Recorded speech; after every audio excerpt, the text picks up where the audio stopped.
Maka munafik orang yang punya dua muka. Munafik ini kan musuh dalam selimut. Di belakang kita dia caci maki kita. Maka demikian rupa watak orang munafik Allah benci betul. Orang-orang munafik di dasar jurang neraka yang paling bawah, keraknya neraka, yang merusak akhlak kepada Allah. Sebab munafik sangat berbahaya, membahayakan umat, membahayakan agama. Menyembah batu, menyembah patung, menyembah berhala yang mereka buat sesuai dengan kekayaannya masing-masing. 360 berhala di sekeliling Ka'bah merupakan bukti nyata dari sesembahan mereka. Yang kaya membuat berhala dari emas lalu disembah. Yang setengah kaya bikin patung dari perak lalu disembah. Yang hampir miskin bikin Tuhan dari kayu lalu disembah. Yang miskin benar tepung terigu diadonin lalu dibentuk seperti wujud seseorang kemudian disembah. Dan apabila selesai nyembah perutnya terasa lapar, Tuhannya habis dipretelin. Sepanjang sejarah kemanusiaan cuma masyarakat jahiliyah saja yang sampai makan Tuhan. Sesadis-sadisnya bangsa Indonesia belum pernah sampai makan Tuhan. Maka menghadapi manusia seperti ini, yang pertama dilaksanakan oleh Rasul memperbaiki akhlak mereka kepada Allah. Menanamkan la ilaha illallah, bahwa tidak ada Tuhan yang perlu disembah selain daripada Allah subhanahu wa ta'ala. Ini hakikatnya merupakan inti daripada ajaran Rasul-Rasul terdahulu.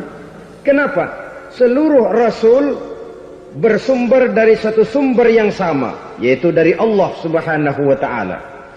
Maka prinsip ajaran ketuhanan yang mereka bawa tentu saja sama. Nabi Adam mengajarkan la ilaha illallah.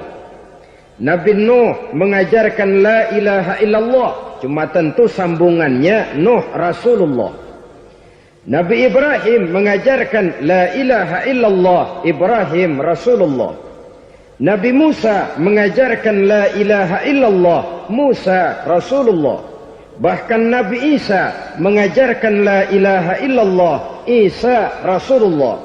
Dan Nabi Muhammad mengajarkan la ilaha illallah, Muhammadur Rasulullah. Akhlak manusia kepada Allah dengan menanamkan tauhid. Jadi kalau ingin berakhlak yang benar kepada Allah, jaga tauhid, pegang teguh akidah. Saudara-saudara kaum muslimin rahimakumullah, lawan daripada tauhid adalah kufur. Kufur bisa dua, bisa kufur iman, bisa kufur nikmat. Kufur itu sifatnya, kafir itu orangnya. Ada orang kufur iman, dan ini merusak akhlak kepada Allah subhanahu wa ta'ala. Kufur iman itu kadang-kadang bentuknya syirik, orangnya disebut musyrik. Kufur iman itu kadang-kadang bentuknya nifaq, orangnya disebut munafik. Kufur iman itu kadang-kadang bentuknya riddah, orangnya disebut murtad. Ini merupakan jenis daripada kufur-kufur iman dan tergelincirnya manusia daripada akhlak kepada Allah subhanahu wa ta'ala. Benar, di zaman sekarang kita tidak menyembah berhala. Memang di zaman sekarang kita tidak menyembah patung.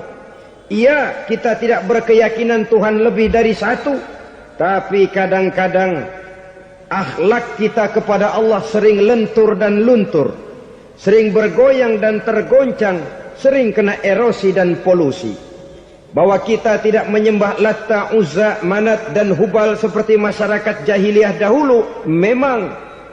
Tapi Latta zaman sekarang, Uzza zaman sekarang, Manat dan Hubal di zaman sekarang, berhala-berhala di abad kita sekarang ini, kadang-kadang bernama harta, kadang-kadang bernama wanita, kadang-kadang bernama tahta, mungkin juga bernama Toyota. Sesuatu yang lebih kita agungkan daripada Allah, menjelmalah dia menjadi berhala-berhala di zaman kita sekarang ini. Manakala kita di kantor sudah lebih takut kepada kepala bagian kita daripada kepada Allah, maka Tuhan kita barangkali adalah kepala bagian kita. Manakala kita sudah lebih takut kepada manusia daripada kepada Allah, bergeserlah akhlak kita kepada Allah, mengagungkan manusia dan menomorduakan Allah. Maka di zaman sekarang akhlak kita kepada Allah sering kena erosi, sering kena polusi.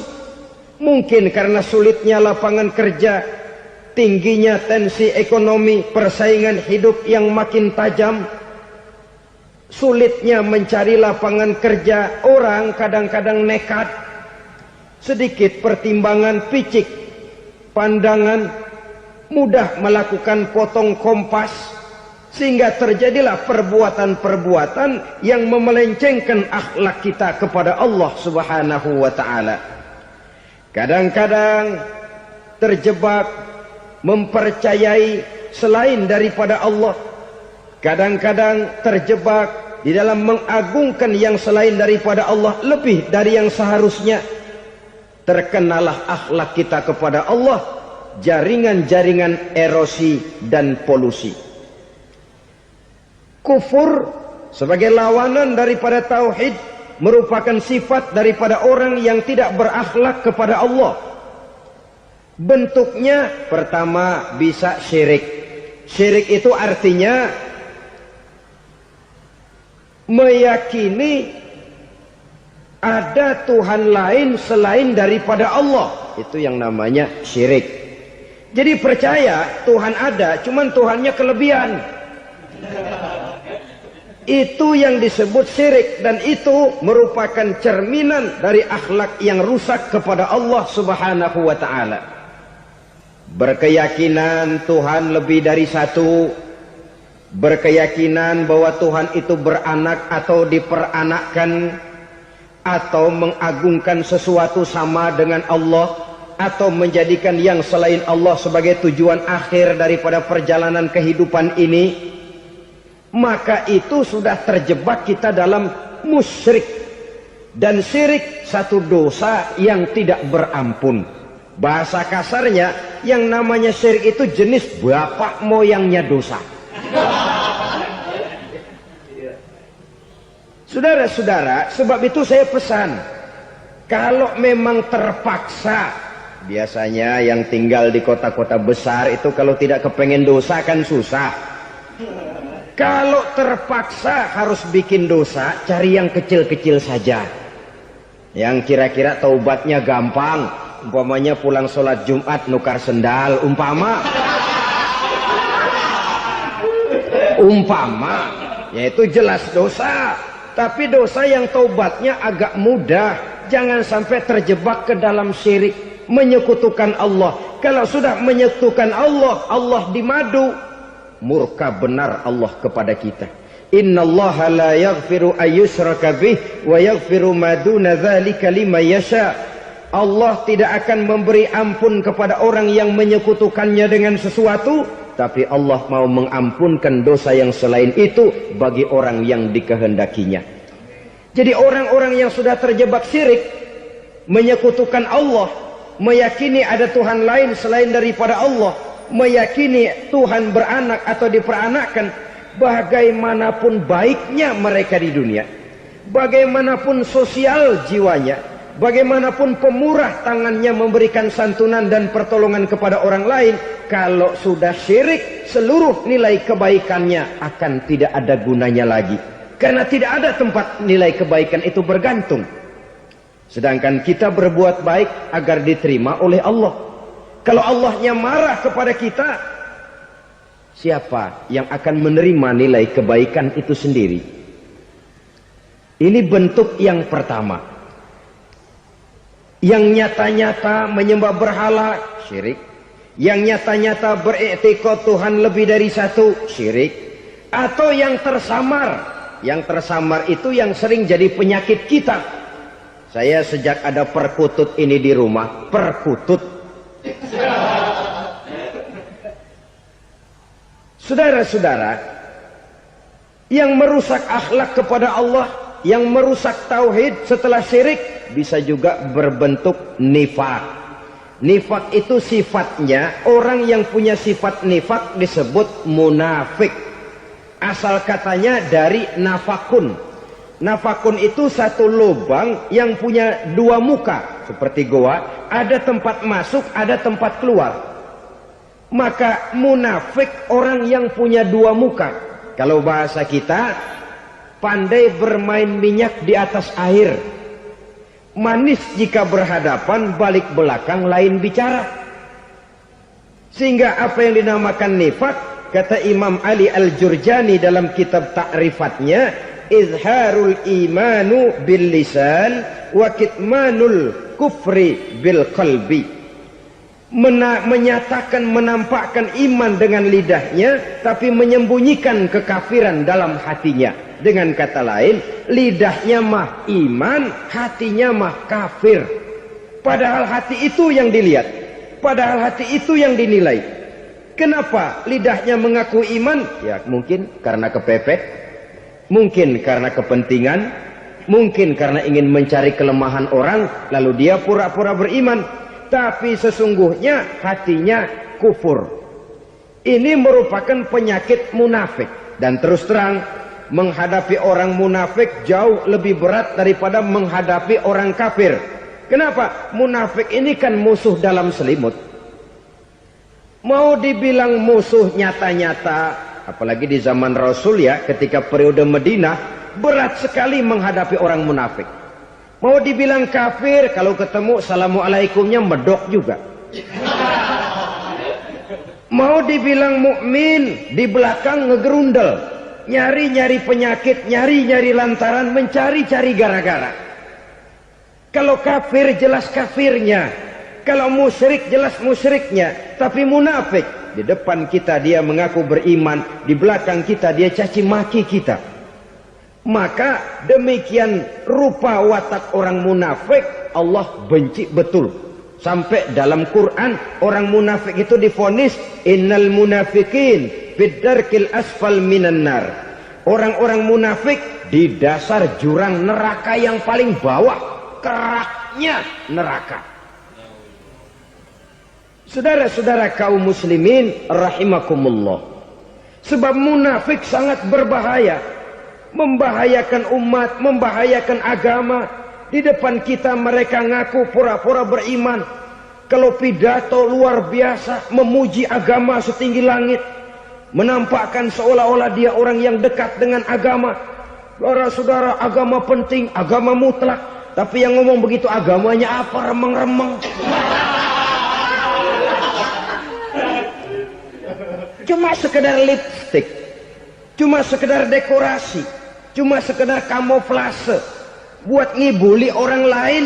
Dia mengaku beragama, mengatakan agama mutlak, menganggap agama penting, seolah-olah memperhatikan benar tentang tatanan kehidupan beragama, tapi sebenarnya di hatinya tidak lebih berkecamuk penyakit-penyakit kufur. Maka sifat munafik ini termasuk menodai tauhid, artinya merusak akhlak kita kepada Allah Subhanahu wa ta'ala. Sifat yang ketiga yang juga merusak akhlak kita kepada Allah dinamakan riddah. Riddah itu sifatnya, orang yang punya sifat riddah disebut murtad. Murtad keluar dari Islam. Keluar dari Islam tentu tadinya di dalam Islam. Oleh satu perbuatan dia bisa menjadi murtad. Misalnya tadinya dia iman benar kepada Allah, tapi melarat. Kadang-kadang sehari masak, 3 hari libur. Akhirnya oleh kesulitan ekonomi dia tidak kuat. Ada yang menawarkan kebaikan, dibawain supermi, dibawain obat-obatan, diberikan beras. Goyah imannya. Keluar dia dari Islam, ikut agama orang yang memberikan pertolongan kepadanya, memilih kesenangan sebentar dengan mengorbankan kebahagiaan yang kekal. maka orang semacam itu riddah sifatnya, murtad orangnya, keluar dari Islam. Dan yang menyebabkan kita murtad bukan cuma orang nyata-nyata memproklamirkan diri keluar dari Islam lalu mengikuti agama orang lain, bukan cuma itu. Mengakui ada Rasul lagi sesudah Nabi Muhammad bisa menyebabkan kita murtad. Mengingkari nikmat Allah bisa menyebabkan kita murtad. Meyakini semua agama benar bisa menyebabkan orang menjadi murtad. Meragukan kesempurnaan dan kelengkapan Al-Quran bisa menyebabkan orang jadi murtad. Mengingkari sunnah bisa menyebabkan orang menjadi murtad. Banyak hal-hal yang bisa mendatangkan penyakit riddah dan membuat pelakunya menjadi murtad. Dan ini menodai akhlak kita kepada Allah Subhanahu wa ta'ala. Itu tadi kufur iman, saudara-saudara. Nyata-nyata mengingkari Allah, baik dalam bentuk syirik, nifak, ataupun riddah. Kufur yang kedua dinamakan kufur nikmat. Apa itu kufur nikmat? Sitru nikmatil mun'im au ya'malu fi mukhalafatil mun'im. Menutup-nutup nikmat Allah, atau melakukan perbuatan yang menentang, bertentangan dengan kehendak yang memberikan nikmat. Jadi kufur nikmat pertama, nutup-nutupin Tuhan. Tuhan jalingin. Duit lu banyak amat, dari mana? Gua kerja. Lalu kerjanya nomor satu. Orang yang berakhlak kepada Allah, dia akan menjawab, kamu uangnya kok banyak, dari mana? Rizki dari Allah. Caranya, saya kerja. Kerja itu cara, rizki itu dari Allah datangnya. Bukankah di zaman sekarang kita sering terpleset? Ini merupakan cerminan dari rapuhnya akhlak kita kepada Allah Subhanahu wa ta'ala. Karena usaha saya memang, karena saya peras keringat banting tulang, tentu. Tapi sadarkah kita bahwa sepanjang yang bisa kita lakukan cuma berusaha, peras keringat banting tulang?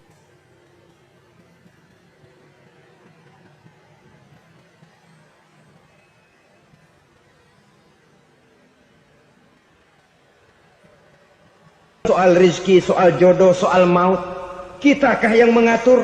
Kitakah yang menentukan? Subhanallah. Manusia sungguh tidak berdaya menghadapi tiga hal paling pokok ini. Rezeki, kita cuma bekerja. Kitakah yang menentukan? Tidak. Kita berusaha saja, rezeki belum pasti dapat. Apalagi kalau kita tidak berusaha. Jangan terjebak dalam fatalisme. Belum perang udah nyerah. Emang dasar rezeki datangnya dari Tuhan, gak usah kerja, dan ntar juga kalau dia datang. Dari mana datangnya? Kerja saja belum tentu dapat rezeki, apalagi kalau tidak kerja. Yang jelas usaha perlu kepastian, itu urusan Allah. Ini akhlak kepada Allah Subhanahu wa ta'ala. Jodoh juga begitu. Kita berusaha, kita berupaya, Allah menghendaki lain jadinya. Maut juga begitu. Siapa sih yang pengen ngadepi maut? Siapa sih yang pengen mati? Siapa sih yang pengen ketemu malaikat Israel? Tidak seorang pun kalau ditanya, kecuali mereka yang putus asa ya. Kalau otaknya masih normal, mau mati mesti belakangan dulu udah dikit. Tapi yang satu itu, saudara, kalau dia sudah datang, tenaga mana yang bisa menolak? Kalau dia sudah berkunjung, kekuatan mana yang bisa menghindar? Kalau dia sudah ingin bertemu, kemana kita bisa melarikan diri? Manusia sepanjang yang dia lakukan hanya berusaha, tapi kepastian, ketentuan dari Allah Subhanahu wa ta'ala. Orang yang kufur nikmat, nutup-nutupin Allah. Dia merasa rezekinya adalah mutlak peras keringatnya. Seolah-olah Allah nggak punya peranan apa-apa di situ. Oh, ini kan saya bisa rumah begini karena saya kerja keras.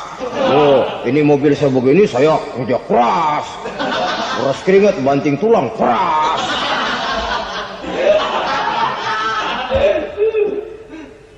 Saudara-saudara kaum muslimin rahimahkumullah. Jadi menutup-nutupi Allah. Akibatnya nanti kalau dia berhasil, Allah ketutupan. Kalau dia gagal, orang lain dicaci maki, dicari kambing hitam. Yang kambing hitam kan mahal. Karena orang sering cari-cari kambing hitam. Jarang orang mau jujur kalau bertemu kesulitan lalu mencari sebab pada dirinya sendiri. Yang paling enak ya nyalain orang. Lo begitu. Orang lain yang paling enak kita salahin. Au ya'malu fi mukhalafatil mun'im, atau dia melakukan sesuatu yang tidak sesuai dengan kehendak yang memberikannya nikmat. Diberikan kita tangan, mulut sih nggak berhenti. Terima kasih Tuhan, alhamdulillah saya dikasih tangan. Cuma nih tangan enteng mat nabokin orang mulu. Itu sudah mukhalafatul mun'im, bertentangan dengan kehendak yang memberikan nikmat. Diberikan harta, mulutnya mah basah. Terima kasih Tuhan, alhamdulillah dikasih harta. Tapi pelitnya minta ampun. Kikir koret medit. Ini juga termasuk kufur nikmat, mempergunakan suatu nikmat bertentangan dengan kehendak daripada yang memberikan nikmat itu sendiri. Saudara-saudara kaum muslimin rahimakumullah. Oleh karenanya kufur iman memang lebih bahaya daripada kufur nikmat. Tapi jangan lupa, kufur nikmat bisa menyeret orang kepada kufur iman. Nah kalau Allah udah dialingin, Tuhan sudah dinomor duain, lama-lama kenapa dia tidak mendewakan dirinya sendiri? Mendewakan pangkatnya, mendewa-dewakan otaknya, mendewa-dewakan kemampuannya. Pada awalnya dia memang cuma kufur nikmat, tapi lambat laun kalau ini tidak diobati secara pasti orang akan mengarah kepada kufur iman. Bisa berbentuk syirik, bisa berbentuk nifak, bisa berbentuk riddah. Saudara-saudara, oleh karena itu menjaga akhlak kepada Allah mutlak penting. Sebab apa? Kita tidak berakhlak kepada manusia saja, kita dikucilkan dari pergaulan. Kalau kita tidak berakhlak kepada Allah, dikucilkan oleh Allah. Hadis qudsi menyatakan, man lam yashkur ala na'ma'i wa lam yasbir ala bala'i falyakhruj min tahtis sama'i falyatlub rabban siwaya. Kata Allah, siapa orang yang tidak mau bersyukur terhadap nikmat yang aku berikan kepadanya dan tidak mau sabar terhadap ujian yang aku berikan kepadanya, falyakhruj min tahtis sama'i, persilahkan saja keluar dari kolong langitku, waliyatlub rabban siwaya, tolong cari Tuhan lain selain daripada aku. Murka Allah, diusir, cuman gak kedengeran aja. Siapa yang tidak mau syukur terhadap nikmatku, siapa yang tidak mau sabar terhadap ujian yang aku berikan kepadanya, persilakan keluar dari kolong langitku ini, cari Tuhan lain selain aku. Langit Tuhan yang punya, Tuhan kita lawan, diusir dari kolong langit, mau pindah ke kolong mana?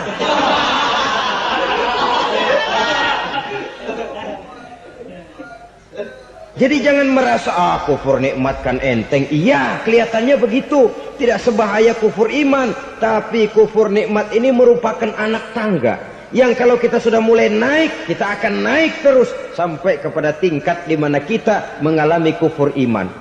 Kalau sudah ke sana, maka akhlak kita kepada Allah terkenalah erosi, terkena polusi, hancur akhlak kepada Allah, dan itulah sumber kesengsaraan abadi. Kalau cuma kita tidak berakhlak kepada manusia, barangkali resikonya cuma kehidupan di dunia ini.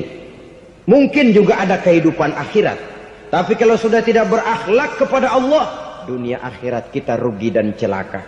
Maka pada kesempatan ini saya mengajak, marilah jaga baik-baik akhlak kita kepada Allah. Satu kali kita bertauhid, sampai mati kita bertauhid. Satu kali la ilaha illallah, jangan tergelincir lagi kita keluar daripada kalimat itu. Satu kali kita bertuhankan Allah, jangan bertuhan yang lain selain daripada Allah. Jangan sekutukan Allah, jangan samakan Allah dengan sesuatu, jangan mengangkat yang lain sama agungnya dengan Allah. Sebab dengan demikian kita seolah-olah sudah mengotori akhlak kita kepada Allah Subhanahu wa taala. Saudara hadirin yang saya hormati, jadi oleh karenanya akhlak kita kepada Allah merupakan basis daripada kehidupan beragama. Kalau itu sudah mulai rapuh, mulai terkena erosi dan polusi, mulai rusak, dikhawatirkan nanti nilai ibadah kita kepada Allah juga akan turut ambruk karenanya. Saudara-saudara kaum muslimin rahimakumullah, tugas yang kedua memperbaiki akhlak manusia kepada sesama manusia. Kita tahu Islam sesuai dengan namanya adalah agama damai. Maka akhlak manusia kepada sesama manusia menempati porsi yang penting dalam kehidupan beragama. Bagaimana seorang muslim bergaul, bertata krama terhadap sesama manusia. Mari kita lihat lebih jauh persoalannya. Untuk memudahkan pembicaraan dari kacamata agama, kita kelompokkan saja manusia itu dalam dua. Pertama yang seiman dan yang kedua yang tidak seiman. Yang tidak seiman itu kita sebut saja kufur atau kafir. Nah, kepada yang kafir pun kita diajarkan untuk berakhlak. Apalagi kepada yang memang nyata-nyata seiman, sekeyakinan, seakidah. Kemanapun Islam datang, ke negara manapun ia masuk, ia tidak menaburkan kerusakan. Jadi tidak benar kalau orang pernah itu menggambarkan, saking sentimennya seorang orientalis pernah menggambarkan Nabi Muhammad di tangan kirinya Quran, di tangan kanannya pedang. Menggambarkan seolah-olah Islam dikembangkan dengan kekerasan. Sebenarnya tidak sama sekali. Kalaupun dalam sejarah perkembangan Islam pernah terjadi perang, maka perang dalam Islam sesungguhnya apabila kita amati sejarahnya bukan untuk memaksakan agama. Karena memang agama tidak bisa dipaksakan. Tetapi justru untuk mempertahankan agama dari segala macam hambatan, rintangan, hinaan dan fitnahan. Tapi kemanapun yang jelas Islam masuk, dia tidak pernah membuat kekacauan, kerusuhan ataupun penghancuran. Candi Prambanan bahkan dipugar, gereja-gereja tidak ada yang dihancurkan oleh umat Islam. Kenapa? Islam agama damai. Soal agama, soal lakum dinukum waliyadin. La ikraha fid din, qad tabayyana ar-rusdu minal ghayy. Tidak ada paksaan dalam beragama, sebab nyata yang benar dengan yang tidak benar. Belum pernah ada orang kafir masuk ke perkampungan orang Islam lalu dikejar-kejar, diteriakin kafir, kafir, sunatin.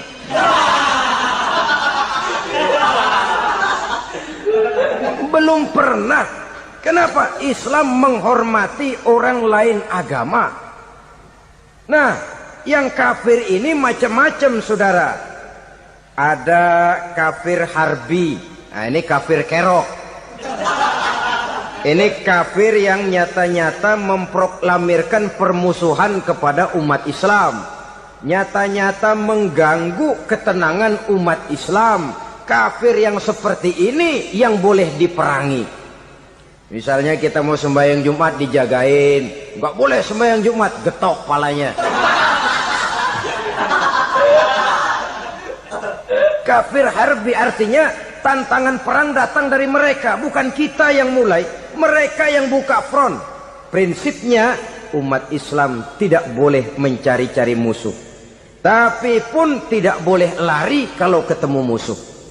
Musuh jangan dicari, ketemu jangan lari. Karena itu kesan seolah-olah umat Islam ini teroris, umat Islam ini destroyer, umat Islam ini sering menimbulkan keonaran, kerusakan. Sungguh satu fitnahan yang sangat keji. Umat Islam adalah umat yang cinta damai. Islam di masa perkembangannya masuki Eropa melalui Selat Gibraltar, Jabal Tariq, memasuki Spanyol. Islam tidak pernah meruntuhkan gereja. Islam tidak pernah membunuh orang-orang Nasrani. Bahkan Islam mewariskan peradaban dan kebudayaan yang begitu tinggi nilainya di bidang ilmu pengetahuan. Sampai ketika itu Barat banyak mengkaji, ilmu pengetahuan dari dunia Islam. Buku-buku berbahasa Arab diterjemahkan ke bahasa Yunani, dipelajari oleh para cendekiawan di negeri barat sana. Mereka mengambil manfaat yang banyak dari masuknya Islam ke Eropa. Sementara gereja tetap berdiri dengan megahnya. Kuil-kuil tempat peribadatan tidak satupun yang diusik-usik. Kenapa? Islam agama yang cinta damai. Asal dia tidak diganggu, asal kehormatannya tidak dihinakan. Jadi kafir harbi, kafir yang nyata-nyata nantang perang, ngajak berkelahi. Itu kafir yang nyari penyakit. Kafir harbi ini boleh diperangi dengan catatan mereka yang memang mulai. Yang kedua, kafir zimmi. Kafir zimmi, kafir yang hidup di tengah mayoritas muslim, tapi mereka mau hidup dengan aman, damai, tenang. Mereka wajib dilindungi. Bahkan Nabi pernah memberikan satu jaminan, man azazimiyan faqad azani. Siapa yang mengganggu orang kafir zimmi sama saja dengan mengganggu saya. Kehormatannya dijaga, harta bendanya dilindungi, anak istrinya pun dilindungi. Dan ini jadi kenyataan. Saudara bisa lihat di negara-negara yang mayoritas penduduknya beragama Islam, orang-orang kafir di luar Islam hidup dengan tenang, aman, damai. Di Saudi Arabia, di luar tanah haram, di luar Mekah dan Madinah, banyak orang-orang kafir mencari nafkah. Mereka tenang, aman, dilindungi undang-undang. Begitu di Mesir, begitu di negara Indonesia yang berdasarkan Pancasila ini. Kehidupan beragama menimbulkan gairah, rukun, tenang, aman, damai, sepanjang tidak saling ganggu, tidak saling usik, menghargai orang yang sudah beragama, tidak menjadikan penganut suatu agama sebagai sasaran dari dakwah agama lainnya. Saudara-saudara kaum muslimin rahimakumullah. Jadi memang oleh Al-Quran kita dianjurkan asyidda 'alal kuffar ruhama bainahum. Tegas kepada orang kafir, kasih sayang kepada sesama muslim. Tapi tegas bukanlah berarti marah-marahan, bukan berarti musuh-musuhan, bukan ngajaki perang. Tegas dalam arti punya garis tentang kehidupan beragama, lakum dinukum waliyadin. Soal kehidupan sosial, mari kerjasama. Bangun jalan, ayo rame-rame. Siskamling, mari bebarengan. Bikin puskesmas, mari sama-sama. Tapi kalau sudah soal agama, itu tidak perlu ada toleransi agama. Yang perlu toleransi antar umat beragama. Kalau umatnya mau kerjasama silakan, tapi tidak menyangkut soal ibadah. Jangan kerjasama di bidang ibadah. Itu kerjasama yang salah pasang, saudara-saudara. Sehingga dengan demikian toleransi adalah menyangkut kehidupan antar umat beragama. Sedangkan agama sendiri punya kapling yang nyata. Sehingga dengan demikian tegas kepada orang kafir dalam arti kita punya satu kepribadian. Tidak ngambang. Enggak, lalu kalau ditanya orang, sebenarnya agama lu apa sih? Gua mah gimana musimnya aja. Agama pakai musim kayak rambutan.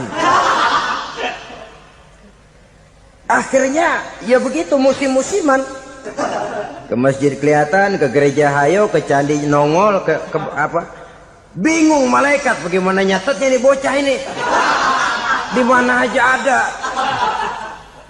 Kita punya satu kepribadian. Saya muslim dan garis saya ini, lakum dinukum waliyadin. Bagi Tuhan persilakan agama Tuhan, bagi kami agama kami. Kami hormati Tuhan, Tuhan hormat kepada kami. Tapi soal agama, kaplingnya jelas. Kerjasama, mari urusan muamalah, bidang sosial. Yuk kita siskamling sama-sama dengan orang lain agama. Mari jaga kerukunan, kesatuan, persatuan, kekompakan.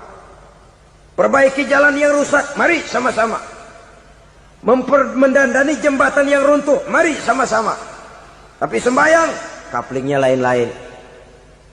Sebab Nabi juga dulu pernah ditawarkan begitu loh sama kafir jahiliyah dulu, Quraisy itu.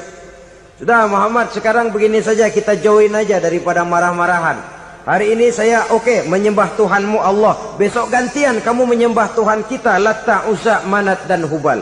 Turun, qul ya ayyuhal kafirun la a'budu ma ta'budun. Soal ibadah kaplingnya jelas, tidak boleh dicampur adukkan. Sebab kalau tidak, kita akan mulai kehilangan identitas diri. Dan disitulah krisis kehidupan keyakinan beragama dimulai. Dari krisis identitas. Hujan gede kan mulainya gerimis dulu. Di mana-mana ya gerimis dulu. Gerimis makin lama makin gede. Kita akan mulai dengan kehilangan identitas diri. Dari sana nanti kita malu mengakui keislaman kita. Kalau orang Islam malu mengakui keislamannya, ini kan ironi, menyedihkan. Ngakui Islamnya saja malu, menonjolkan keislamannya malu. Tidak ada rasa bangga beragama. Padahal ini modal dasar. Hanyalah dengan rasa bangga beragama kita lalu konsekuen. Bangga yang tidak konsekuen, wah pokoknya kan gua kan Islam, agama yang paling benar. Tapi hidupnya sendiri jauh dari tuntunan Islam. Itu bangga yang tidak beralasan, bangga yang tidak perlu dibanggakan sebenarnya. Kebanggaan yang membuat kita konsekuen dan dekat dengan kehidupan beragama. Jadi dengan demikian saudara-saudara, kepada non-muslim kita juga harus berakhlak. Bukankah ini sudah dicontohkan oleh Rasul? Bagaimana beliau disambiti orang di Taif, yang menyambiti malah didoakan. Bagaimana Suraqah mau membunuh beliau, malah Suraqah didoakan. Bagaimana Abu Jahal dan Abu Lahab saking mangkalnya. Ini Abu Jahal pernah gali lubang di kamarnya sendiri, di depan tempat tidurnya. Setelah dia gali lubang, ditutupin pakai keraras korma. Lalu dia tarik selimut, belagak meriang. Dia pesan pesuruhnya, bilangin Muhammad, encangnya meriang. Pamannya sakit, minta ditengokin. Nabi dengan segala husnuzonnya berangkat nengokin. Abu Jahal dari balik selimut ngintip. Itu dia Muhammad, itu dia tuh. Dia tuh masuk Dani, masuk. Mulai dia jalan, senang Abu Jahal. Terus. Begitu ke pelosok, masuk ke lubang, gue pendem terus lalu. Memang niatnya mau mencelakakan Nabi. Sudah tinggal beberapa langkah lagi Nabi akan berjalan ke arah lubang itu. Malaikat Jibril ngasih tahu, Muhammad, Abu Jahal pamanmu cuma pura-pura sakit. Di depan tempat tidur itu ada lubang sudah dia gali untuk menjerumuskan kamu. Sudah balik pulang. Balik badan Nabi. Sudah hampir mau melangkah, kakinya malah muter pulang. Abu Jahal yang ngelihat Nabi sudah hampir jatuh nggak jadi, balik pulang. Lupa kalau lagi sakit. Udah Muhammad buruan sini. Ke pintu dia kejar. Dia lupa sama lubang yang dia gali. Begitu dia kejar, dia yang kepelosok masuk ke dalamnya. Sejak saat itu ada pepatah, man hafara hufratan waqa'a fiha. Siapa yang suka nggali lubang, dia sendiri bakal terpelosok ke dalamnya. Jatuh dia ke lubang yang dia gali. Padahal ya paling banter 2 atau 3 meter paling dalam. Dari dalam lubang itu dia teriak-teriak, Muhammad, tolongin, pamanmu kecebur. Kasih tahu Muhammad, kasih tahu, datang lagi lah pesuruhnya. Muhammad, pamanmu Abu Jahal kecebur, minta tolong diangkatin. Sudah diulur tambang, habis sambung lagi, nggak bisa sampai. Masa iya, cuma kamu yang bisa nolong. Apa yang dilakukan Nabi? Balik mau nolongin. Akhlak. Kita kalau ada orang gali lubang buat nyeburin kita, dia sendiri yang kecebur. Gorok gua kagak lemin loh. Mati sekalian dah. Nabi mah enggak, balik nolongin tuh Abu Jahal. Kenapa paman kecebur? Iya Muhammad, tolong, tambang udah diulur-ulur, sambung-sambung nggak sampai. Aduh kasihan paman, nih pegang tangan saya. Nabi cuma ulurin tangan, nyampe dipegang oleh Abu Jahal. Diangkat ke atas. Nyampe atas, apa kata Abu Jahal? Tambang bergulung-gulung nggak nyampe, kamu cuma pakai tangan doang kok bisa Muhammad, hebat banget sihirmu. Mukjizat dia bilang sihir, udah ditolongin nyelak lagi, kan yang enak kita injak palanya. Orang dulu bilang wah katanya nolongin anjing kejepit. Udah selesai ditolongin malah yang nolong digigit. Saudara hadirin yang saya hormati, kepada orang-orang kafir kita harus berakhlak, menghormati mereka, tidak memaksakan satu keyakinan dalam batas-batas yang ditolerir oleh agama, yaitu pada masalah-masalah sosial dan muamalah. Itu kepada non-muslim, apalagi kepada sesama muslim. Baik akhlak kepada orang tua, akhlak kepada guru, akhlak kepada jiran atau tetangga, itu semua termasuk dalam akhlak kepada sesama manusia. Akhlak kita kepada orang tua, kadang-kadang kita orang timur ini ketularan orang barat. Engkongnya dianggap CS. Salaman main kedet aja, halo kong. Engkongnya bahalo di bengong. Saudara-saudara kaum muslimin rahimakumullah, akhlak yang tua kepada yang muda, akhlak yang muda kepada yang tua, kepada jiran dan tetangga, kepada sanak famili dan handai tolan, pendeknya kepada sesama muslim. Tetangga ada haknya, ada hak tetangga yang kalau kita berakhlak itu harus dipenuhi. Contoh kecil, kalau saya beli radio, itu saya dong boleh berpikir, ini radio saya beli pakai uang saya setel di rumah saya, sekeras-kerasnya ada apa sama orang lain? Radio gua, yang beli gua pakai duit gua, gue setel di rumah gue, ada urusan apa sama orang lain? Itu kalau menurut saya. Tapi tetangga sebelah saya kan bisa juga ngomong begitu. Mata gue yang ngantuk, gue tidur di rumah gue, kenapa suara radio lu masuk kemari? Ketika itulah lalu kebebasan saya nyetel radio dibatasi oleh kebebasan tetangga saya yang mau tidur. Ini sudah akhlak namanya. Umpamanya lagi ada Nabi ajarkan, iza tobakhta maraqatan fa'akthir ma'aha wa ta'ahad jiranaka. Kalau kamu masak sayur, banyakin kuahnya, bagiin tetangga kamu. Bukan bagiannya itu yang jadi soal, tapi akhlak kepada tetangga. Udah tahu tetangganya kelaparan, diseksa, goreng ikan asin, se-RW baunya ngayap, kembang kempis orang nungguin. Saudara hadirin ma'asyiral muslimin rahimakumullah.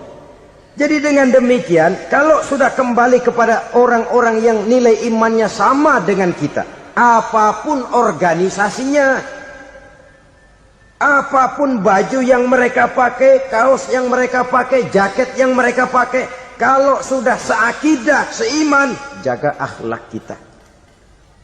Pendapat boleh berbeda, kaos boleh tidak sama, jaket boleh beraneka warna, bendera boleh beragam-ragam, tapi ukhuwah Islamiyah ini utamakan. Adalah lebih baik mencari persamaan dalam kehidupan dan bukan memperbesar perbedaan. Hanyalah dengan mengembangkan nilai-nilai akhlak semacam ini, toleransi tidak hanya diperlukan kepada yang non-muslim, kepada sesama muslim pun toleransi. Artinya apa? Jangan memponis amalan orang lain. Yang usolli, yang tidak usolli, berjalanlah menurut keyakinannya masing-masing. Jangan lalu memponis, itu namanya nggak toleransi. Kamu nggak pakai usolli ya? Enggak. Brengsek. Kamu pakai usolli ya? Iya. Bid'ah. Lah dua-duanya kagak yang benar. Kalau yang sembahyang kagak benar, bagaimana yang kagak sembahyang? Apa itu yang benar? Toleransi, setuju dengan perbedaan pendapat, jangan memponis amalan orang lain. Karena kita hanya beramal, hak menerima adalah Allah Subhanahu wa ta'ala. Jangan sebentar-bentar mencap bid'ah dolalah, finnar, neraka. Kayaknya neraka kapling orang tuanya kali. Gampang bener masukin orang ke neraka. Kita kadang-kadang bisa toleransi dengan orang luar, tapi kepada sesama muslim toleransi tidak sanggup kita adakan. Mengklaim merasa kita yang benar, orang lain salah semua, itu tidak toleransi namanya. Mentang-mentang jadi ustadz, nih satu-satunya ustadz di sini ya, Semuanya mesti ngaji kemari. Kalau nggak ngaji kemari Islamnya kurang tapi bener.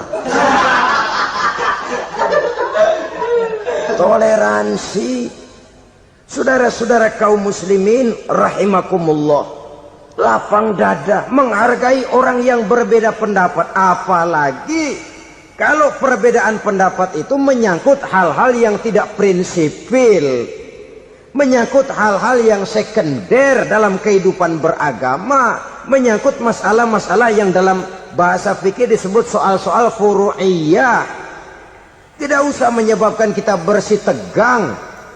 Kepala sama hitam pendapat boleh berbeda dan halal. Bahkan Nabi mengatakan ikhtilafu ummati rahmatun. Perbedaan pendapat di kalangan umatku bahkan menjadi rahmah, sepanjang perbedaan pendapat itu diiringi dengan rasa toleransi. Tapi kalau sudah main baku hantam, main klaim, memponis orang lain, akhirnya timbullah keretakan. Jangan heran kadang-kadang satu masjid dua kelir. Ya soal kelir boleh kelar-kelir, boleh kelar-kelir. Tapi kalau harus terlalu mencolok menyebabkan timbulnya keretakan, saya kira yang akan turun bukan lagi rahmah tapi bala. Bala akan menimpa kita, jatuh kita menjadi umat yang lemah. Oleh karena di antara kita sendiri, sesama kita tidak pandai bertoleransi, tidak lapang dada. Ada anak muda kelihatannya mau majuan dikit, yang tua curiga. Nih, kalau dia maju pasaran gua bangkrut dong nih. Lalu ditekan tuh anak ditekan melejit. Kadang-kadang yang tua maksudnya baik, mau memelihara, yang muda salah terima. Kan tua kejemur. Dari dulu sampai sekarang gitu-gitu doang. Anak kemajuannya. Padahal yang tua barangkali maksudnya juga baik, mau memelihara. Sebenarnya kalau kita bisa mencoba mencari titik temu dengan alur komunikasi, tidak merasa diri yang paling benar, tapi toleransi, boyak menerima pendapat orang lain, setidaknya mau mendengar omongan orang. Yang susah kalau udah kena penyakit nggak mau ngerti omongan orang, nggak mau nerima pendapat orang. Kodok di kolong tempayan, cukeng kayu asem, asal ijo udah ijo aja ijo dah. Nggak ngerti omongan orang, yang kayak begini yang orang jadi kesandung. Oleh karena itu saudara-saudara, alangkah nikmatnya kehidupan ini apabila kita menyadari kita ini ummatan wahidah, satu umat yang satu, yang diikat dengan akidah. Kalau kepada yang non muslim saja kita diajarkan untuk berakhlak, apatah lagi kepada yang seiman, seakidah, sekeyakinan. Wajarkah perbedaan pendapat yang kecil-kecil lalu menyebabkan kita bertolak belakang, cerai-berai, centang perenang? Bila bertemu di jalan yang satu menyisih ke kiri, yang lain menyingkir ke kanan. Kalaupun juga bercampur di tengah kumpulan orang banyak, persis air dengan minyak. Yang atu melengos, yang atu madep mojok. Orang lain senyum, dia mau pada manyun. Saudara-saudara kaum muslimin rahimakumullah, realita ini walaupun tidak enak, pahit, tapi masih hidup di sebagian masyarakat kita. Ini yang perlu kita atasi. Soal toleransi kepada orang lain, sejarah sudah membuktikan. Mari kita jangan cuma bisa mengajak orang lain, umat lain untuk bertoleransi dengan kita, tapi kepada sesama kita. Toleransi ini perlu kita tegakkan, perlu kita bina, terutama di dalam kita menuju bentuk ideal daripada konsep ukhuwah Islamiyah ini, yang memang selalu kita akan cari bentuk-bentuk idealnya sejalan dengan perkembangan situasi dan kondisi yang dihadapi oleh umat. Perbedaan organisasi, perbedaan kepentingan organisasi tidak seharusnya menyebabkan kita merasa meremehkan orang lain dan mengangkat diri, mengklaim diri sebagai yang ter. Jadi dengan demikian, apabila yang pertama tadi akhlak kepada Allah dinamakan hablum minallah, maka yang kedua ini merupakan hablum minan nas. Jikalau baik akhlak kita kepada Allah, baik akhlak kita kepada manusia, nikmat rasanya menjalani kehidupan. Kadang-kadang orang akhlaknya kepada manusia baik, tapi kepada Allah tidak baik. Hormat sama yang tua, menyayangi yang muda, sama tetangga rukun, tapi sama Tuhan nggak mau sujud. Ini baik kepada manusia, tapi tidak berakhlak kepada Allah. Atau sebaliknya, sujudnya sama Allah mah tekun, bener khusyuk, bahasanya juga fasih, luar biasa. Tapi sama manusia sombong, takabur, ujub, merasanya dia doang yang paling benar. Sebab iblis itu ya, itu kadang-kadang datang lewat hati, dan memang selalu markasnya di situ. Kalau dia tidak bisa menggoda kita dengan yang lain, dia tumbuhkan sifat ujub. Dia bisikin, wah memang di kampung ini yang paling banyak ibadahnya ente, yang lain mana, lihat tuh kerocok semua. Lalu di hati orang itu tertanam sifat iya ya. Nah tatkala iya ya, dia sudah terkena serangan iblis. Akhirnya apa? Orang lain diremehin. Asalnya kagak mau sembahyang ya diajak salaman udah najis aja dah. Ketemu juga mukanya ditekuk 4. Akhirnya bukan ngajak malah ngenyek, ngina. Lah orang dihina makin jauh, makin tidak tersentuh. Bukan cara itu yang diajarkan oleh Rasul. Bahwa orang tidak mau sholat, tugas kita mengajak. Soal dia tidak sholat, itu dosa dia kepada Allah. Saudara-saudara kaum muslimin, ujub disuntikkan oleh iblis ke dalam hati kita. Sujudnya kepada Allah benar, tapi akhlaknya kepada sesama manusia, merasa paling benar sendirian, merasa orang lain salah semua. Pokoknya kalau di luar lingkungannya udah kagak bener aja udah bahaya. Saudara-saudara, ini juga penyakit yang disuntikkan oleh iblis. Sebab iblis itu tipu dayanya luar biasa, strateginya lihai.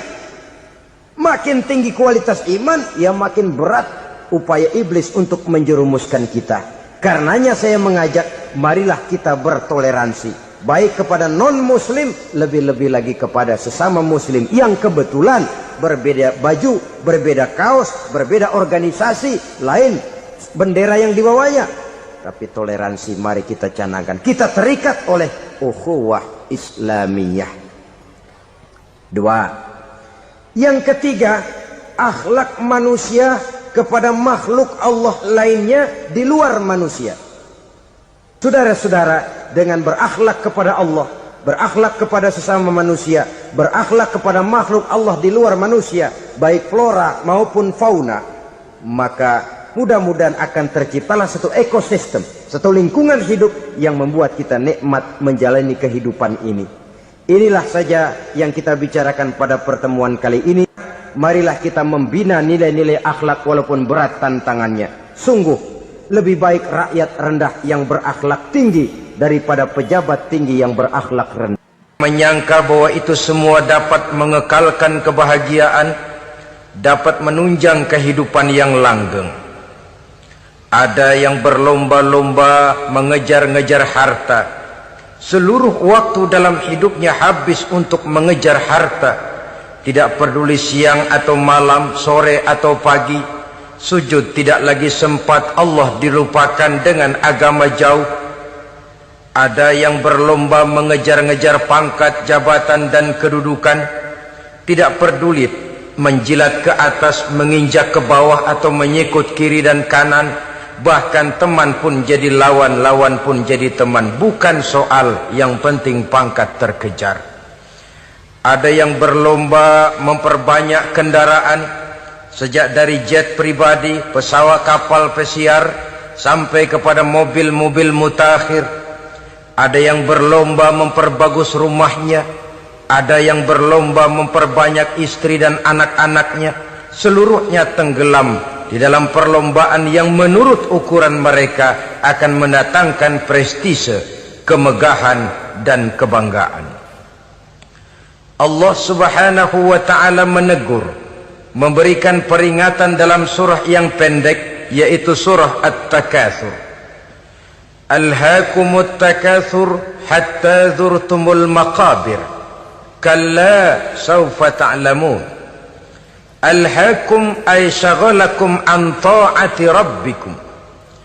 Kamu telah lalai daripada taat kepada Tuhanmu, dan yang menyebabkan kamu lalai itu tidak lain at-takatsur.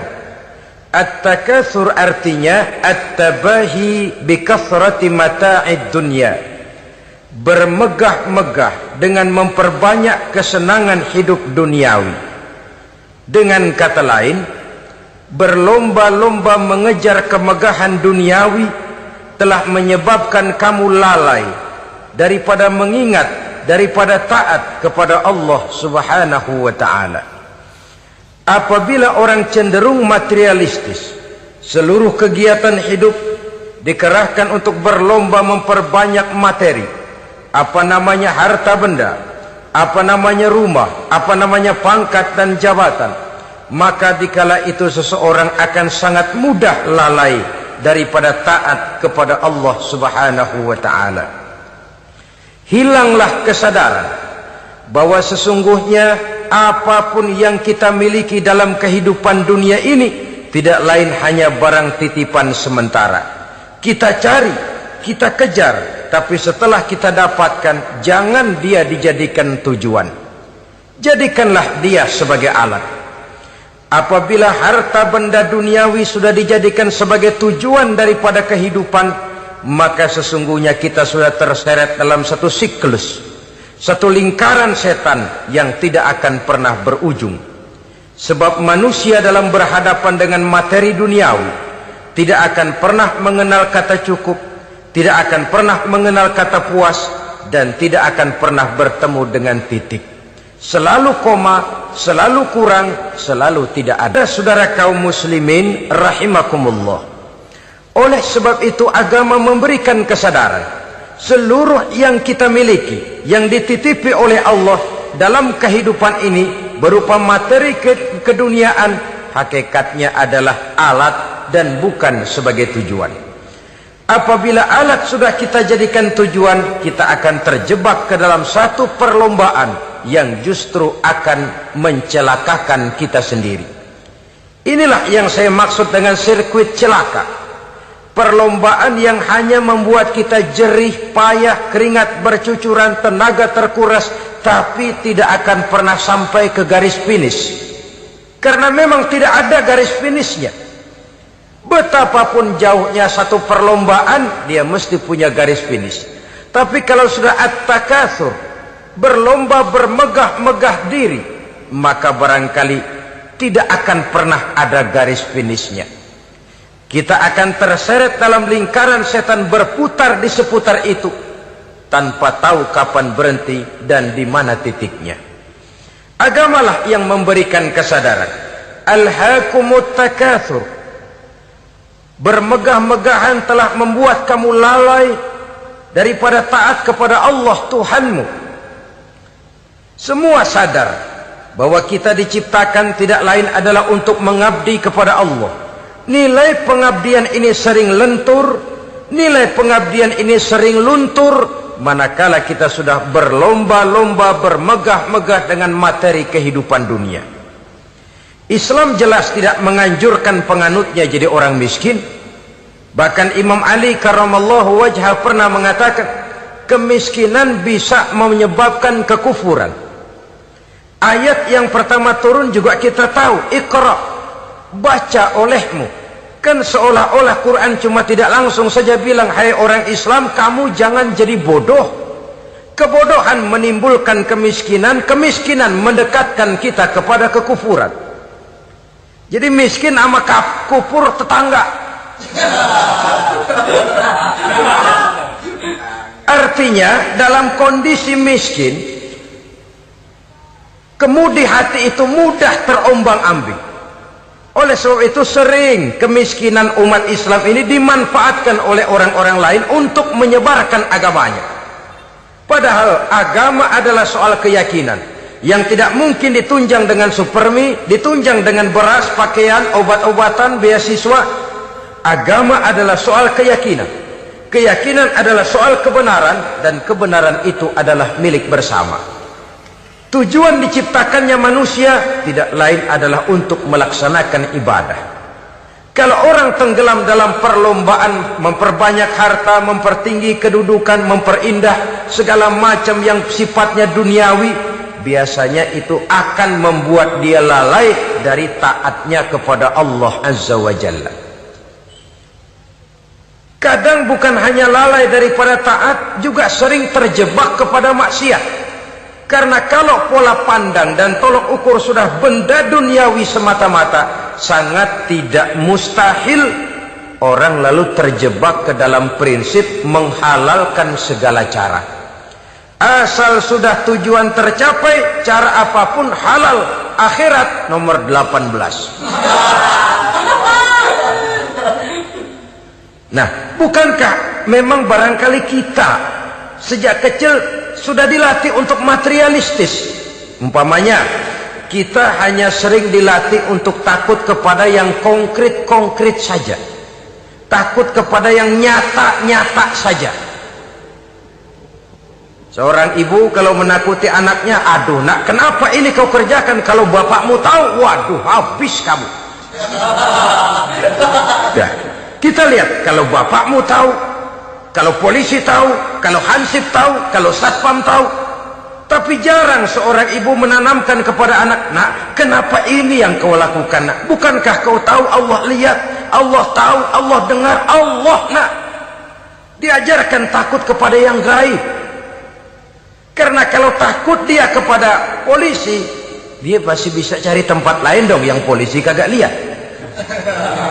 Kalau takut dia kepada satpam, minggir dong ke tempat yang kira-kira satpam nggak lihat.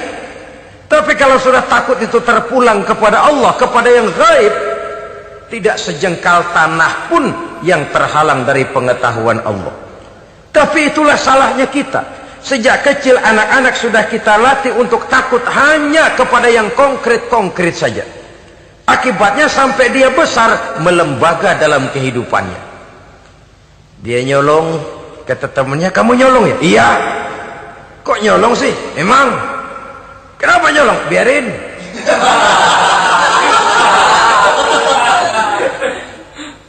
Kamu kan tahu Allah lihat? Tahu. Kenapa nyolong juga? Biarin. Asal orang jangan lihat. Kalau Allah mah lihat, dia kagak ribut. Allah enggak ribut katanya. Nah, ini kan satu refleksi yang timbul daripada kenyataan. Jikalau orang hanya dijejali rasa takut kepada yang konkret-konkret saja, kepada yang zahir-zahir saja, yang akan tumbuh lalu mental kucing. Sopan, tenang, kalem, ayem, nggelenggem. Kalau ada orang, sedikit orang meleng, kucing kelihatan watak aslinya. Saudara-saudara kaum muslimin rahimakumullah. Oleh sebab itulah maka agama lewat surah yang kita bicarakan pada pertemuan ini memberikan peringatan. Kala, jangan begitu dong. Kamu boleh mencari dunia, silahkan cari harta yang banyak, cari pangkat yang tinggi, tapi jangan itu membuat kamu lalai daripada taat terhadap Allah Subhanahu wa ta'ala. Jangan karena keinginan mendapat harta yang sebanyak-banyaknya lalu melakukan segala macam cara asal tujuan tercapai. Itu sudah membuat kita lalai. Jangan karena ingin mengejar kedudukan yang tinggi lalu jilat atas injak bawah, nggak mempan jilat, dukun dipakai.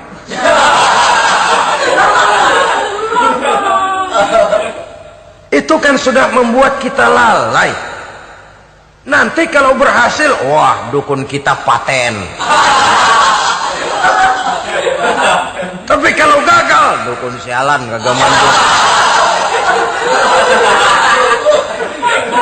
Hilanglah Allah dalam kehidupan kita. Makin materialis, dan perlombaan ini membawa kita kepada kecelakaan.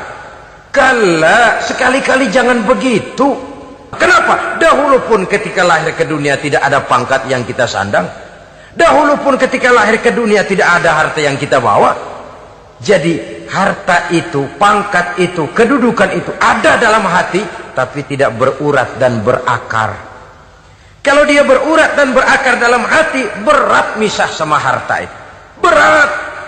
Sekedar ngasih fakir miskin cepet juga berhitungnya 17 lembar.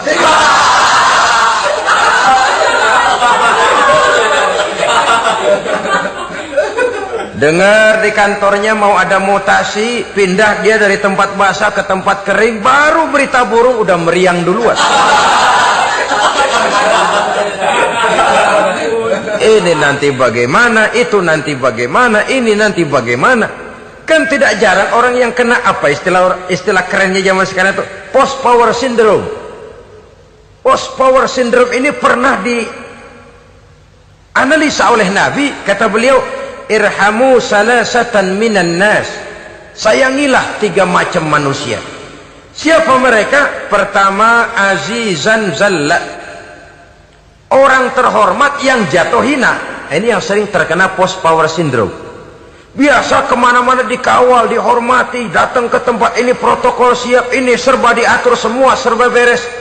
Begitu jabatan selesai atau pensiun, habis orang gak indah-indah.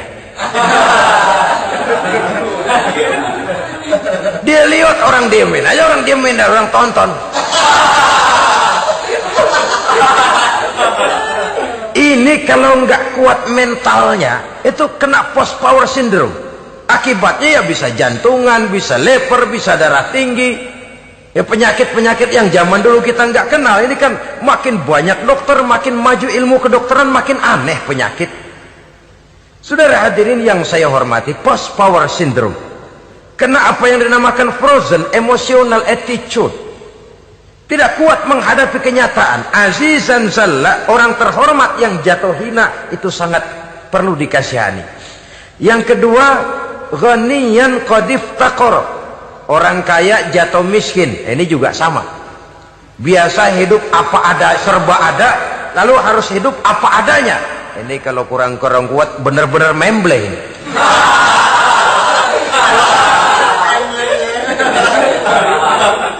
Kalau tidak kuat mentalnya, biasa hidup serba enak, serba nikmat, cuma kerjanya neken cek, main apa itu kredit card, macam-macam fasilitas dipunyai. Tahu-tahu jatuh bangkrut, jatuh miskin. Kalau tidak fondasi agamanya kuat, bisa gantung diri, bisa bunuh diri, bisa frustasi, bisa terkena psikosomatik, tekanan jiwa mempengaruhi faktor biologis. Timbullah tekanan, terjadilah penyakit aneh-aneh. Al-ghaniyan qad iftaqara, orang kaya jatuh miskin, itu perlu dikasihani. Yang ketiga, wa faqihan yal'abu bihil juhal, ahli fikih tapi dipermainkan oleh orang-orang bodoh. Hanya kebetulan orang bodoh itu punya kekuasaan.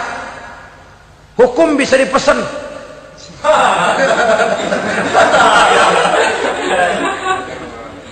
Aturannya haram, Ustaz, ada haram dikit aja dah.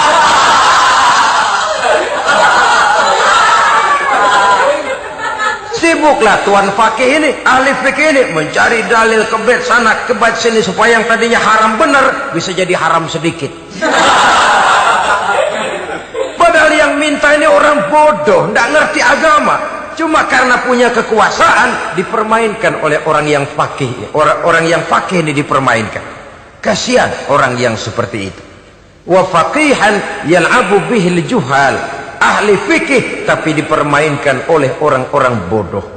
Akibatnya karismanya hilang, wibawanya lenyap. Dia menyangka bahwa dengan mengharam-haram sedikit-sedikit itu dia bisa mendapat keuntungan yang berganda-ganda, padahal akibatnya itu hanya akan membawa kecelakaan saja. Allah peringatkan benar, kala, sekali-kali jangan begitu.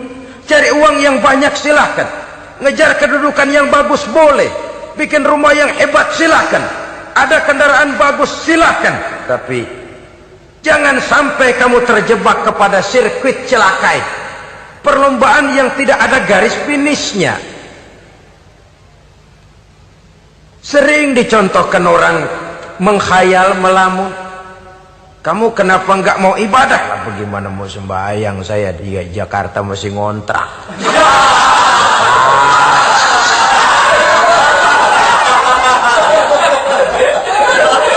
Bingung, tiap akhir tahun kontrakan habis. Kalau punya rumah sendiri walaupun kecil-kecilan, tenanglah saya ibadah.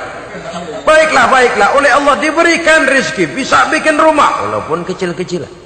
Sudah punya rumah sendiri, belum juga ibadah, apalagi mulur lagi. Habis bagaimana mau sembahyang, rumah kecil banget.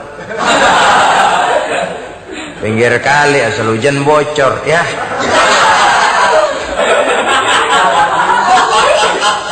Kalau bisa punya rumah permanen, rajin dah ibadah dah. Iyalah, diberikan rezeki bisa bikin rumah besar, kamarnya banyak, halamannya luas. Kendaraan belum ada, perabotan belum lengkap. Sudah ada kendaraan, belum kayak orang-orang. Sudah kayak orang-orang, masih sama dong, kudu di atas. Kapanlah selesainya? Kala, sekali-kali jangan begitu. Jangan kamu mengumpulkan harta bermegah-megah membuat kamu lalai dari taat kepada Tuhanmu. Engkau tinggalkan rukuk dan sujud, engkau jauh dari masjid, engkau kering dari kehidupan beragama. Sebab itulah maka pembangunan fisik material tidak bisa dipisahkan dengan pembangunan mental spiritual. Tidak hanya cuma dalam teori, tapi juga harus dalam praktek. Selalu pembangunan yang hanya mengarah kepada fisik material, jauh dan kering dari agama, hanya akan melahirkan manusia-manusia materialistis yang terjebak di dalam sirkuit celaka perlombaan yang tidak pernah mengenal garis finish. Sebab itu agama mengajarkan, orang kaya itu siapa sih? Yang banyak duit? Belum tentu. Yang kebunnya di mana-mana ngebelatak? Belum tentu. Yang pabriknya selebar-lebar? Belum tentu. Yang punya segala macam peternakan, dari peternakan gajah sampai peternakan kutu?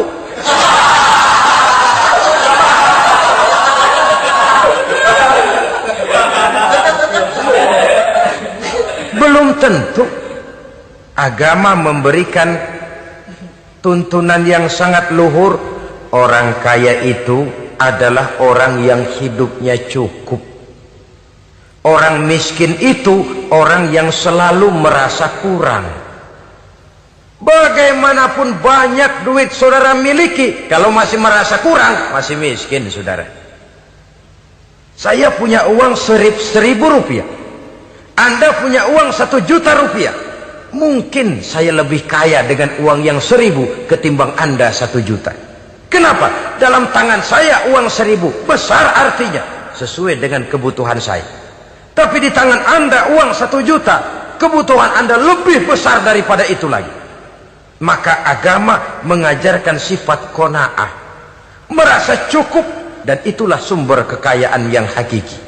Orang kaya adalah orang yang hidupnya cukup. Kalla saufa ta'lamun, jangan begitu, nanti kamu akan tahu. Summa kalla saufa ta'lamun, jangan sekali-kali begitu, suatu saat kamu pasti akan tahu. Kalla law ta'lamuna ilmal yaqin, thumma latarawunnaha 'ainal yaqin, thumma latus'alunna yawma idzin 'anin na'im. Nah, kapan perlombaan ini akan menyadarkan orang biasanya? Hatta zurtumul maqabir, sampai kamu dekat ke liang kubur. Itu biasanya kalau istilah orang sekarang baru ngeh. Asal sudah napas sampai tenggorokan disambung dengan selang, sudah Senin Kemis dibantu dengan alat picu jantung, gerak gerak gerak gerak, sudah kayak orang mau gergaji kayu. Dikala itu barulah sadar orang biasanya. Dan kesadaran semacam itu, kesadaran yang terlambat, kesadaran ala Fir'aun. Fir'aun selagi hidup diajak beriman dan nehi aja.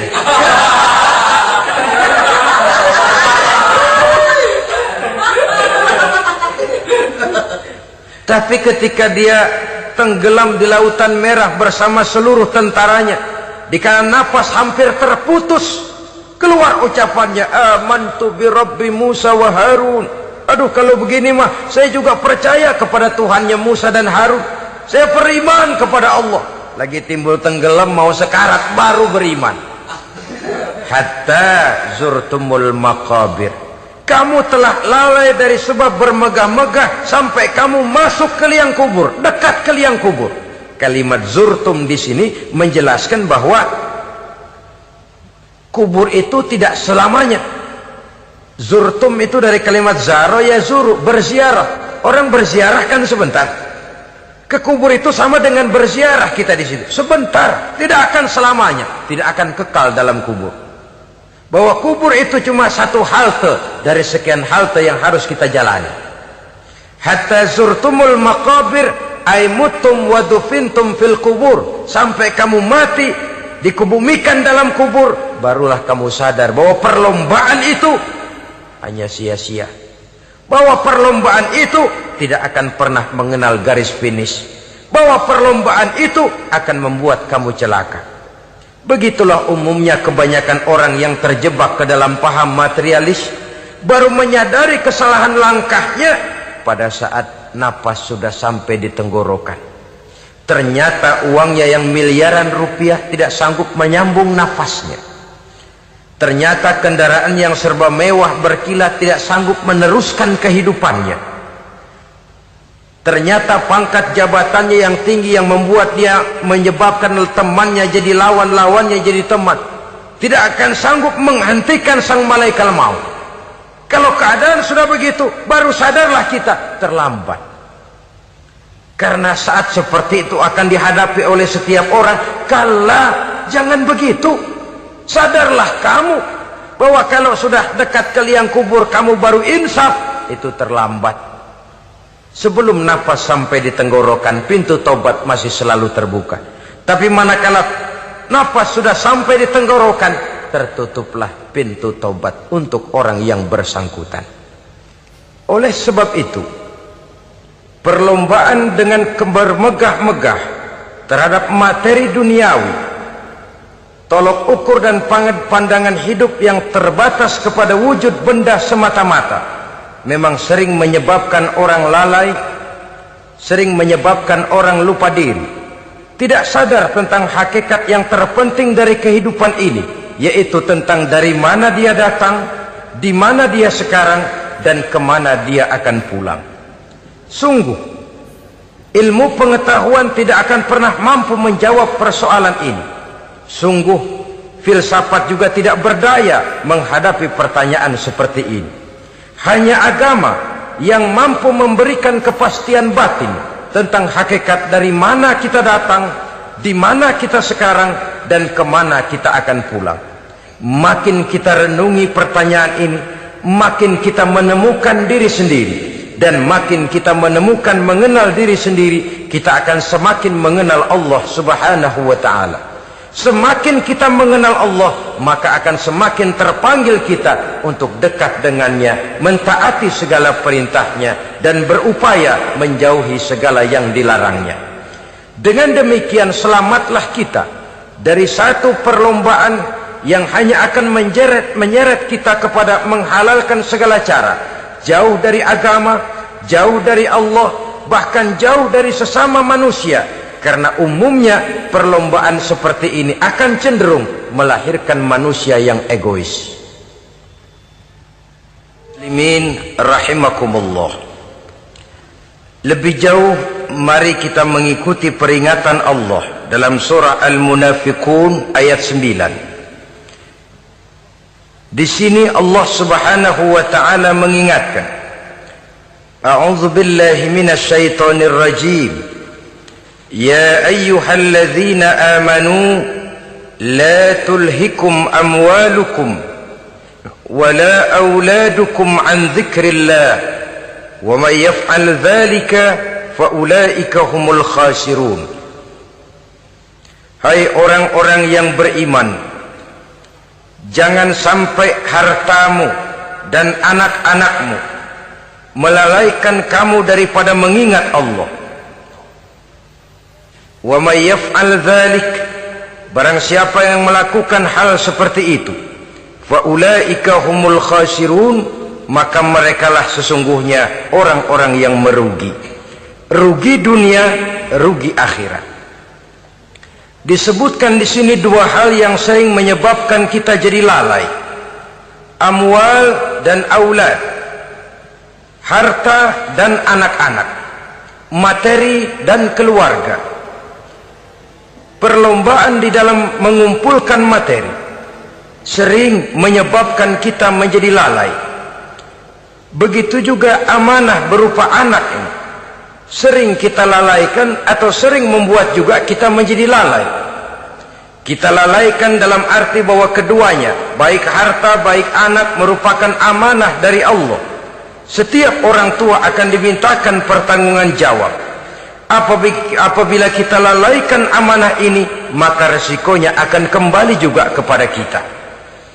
Tapi satu hal yang jelas dalam ayat 9 surah Al-Munafikun ini, bahwa perlombaan memperbanyak harta dan anak-anak yang masuk dalam kelompok at-takatsur itu tadi akan menyebabkan orang khasiru, termasuk ke dalam kelompok orang-orang yang rugi. Perlombaan yang hanya akan membawa kerugian semata-mata. Kemudian di dalam satu hadis Rasulullah sallallahu alaihi wasallam memberikan peringatan. Beliau bersabda, "Iza azzamat ummati dinaran wa dirhaman, nuzi'at minha haibatul Islam, wa iza tasabat ummati saqatat min ainillah, wa iza turikatil amru bil ma'rufi wan nahyu 'anil munkari hurimat 'alaihim barakatul wahyi." Ada tiga hal yang kalau kita kerjakan akan menimbulkan tiga macam akibat di dalam hadis ini. Pertama, iza azzamat ummati dinaran wa dirhaman, apabila umatku sudah mengagung-agungkan dinar dan dirham. Artinya kalau umatku sudah jatuh menjadi umat yang materialistis, segalanya diukur dari dinar dan dirham. Dinar dan dirham ini kalau bahasa Inggrisnya dokat.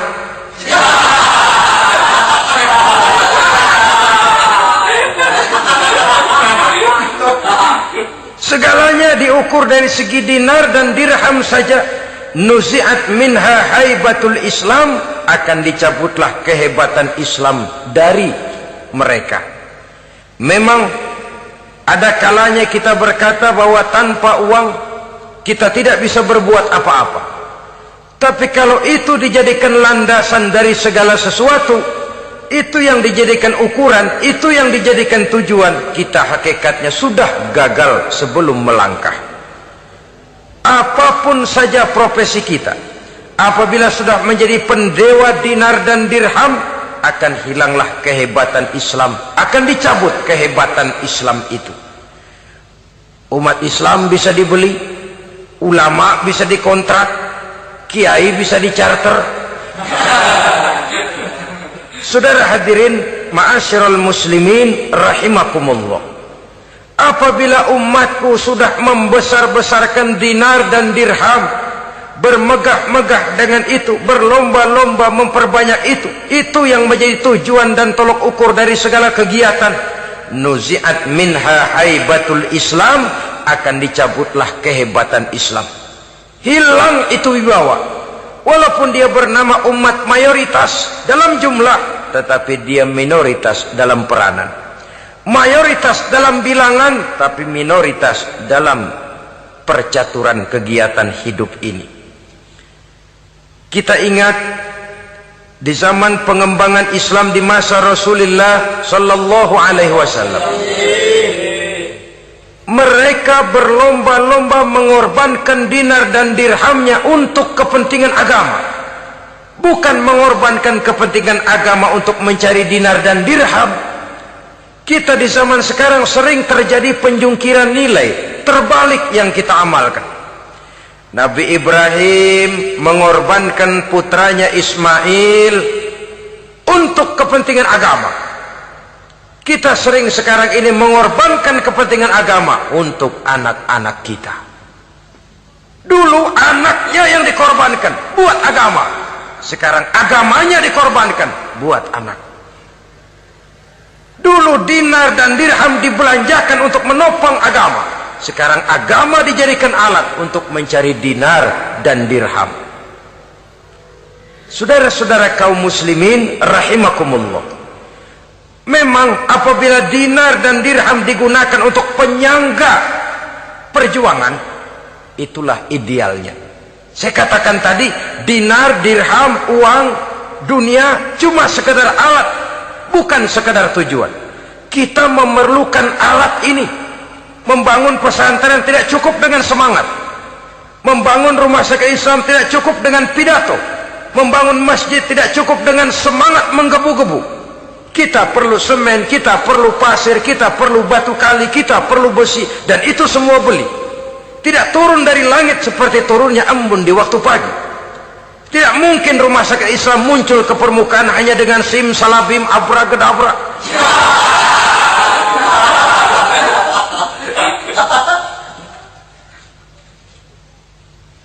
Oleh sebab itu, saya bersyukur kecenderungan belakangan ini pengajian-pengajian akbar di berbagai tempat tidak hanya sebagai ajang untuk menanamkan akidah, membina ukhuwah, tapi juga menjadi sarana di mana kita mengumpulkan dana, menghimpun potensi umat, menginventarisir potensi untuk kepentingan pengembangan daripada agama.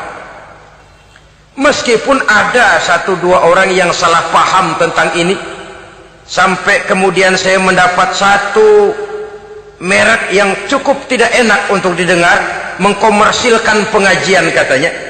Karena memang ada pengajian yang menggunakan sistem karcis, sebenarnya juga tidak etis. Undangan berikut infak, yang seluruh hasilnya digunakan buat kepentingan agama. Apakah itu rumah sakit, apakah itu madrasah, apakah itu masjid, dan 1 sen pun saya tidak menuntut bagian dari itu. Saya malah berprinsip sepanjang saya masih laku untuk dijual dan itu memang buat kepentingan agama, persilahkan jual saja. Asal buat masjid, pesantren, madrasah, rumah sakit Islam, kegiatan syiar dan dakwah, silakan. Tapi kalau sudah dijual buat kepentingan pribadi, memperkaya diri sendiri, tentunya dunia akhirat sulit untuk ridho kepada tingkah laku yang semacam itu.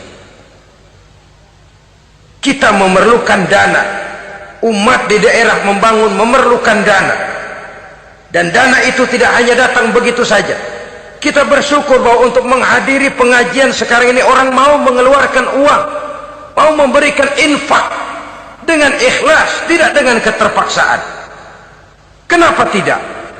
Sehingga ini lalu diinventarisir untuk kepentingan pembangunan agama. Ratusan juta rupiah terkumpul dari pengajian-pengajian rutin ini, pengajian-pengajian akbar ini. Puluhan masjid terbantu, rumah sakit Islam terbantu, musola selesai. Ya walaupun tidak lalu semuanya beres, tapi gemaknya itu sudah cukup menyentuh untuk menyadarkan orang bahwa harta baru kekal kalau dia sudah dibelanjakan di jalan Allah. Nah, yang celaka kalau dinar dan dirham itu yang dijadikan tujuan. Mengadakan pengajian semata-mata untuk cari uang, uangnya buat kantongnya dewe.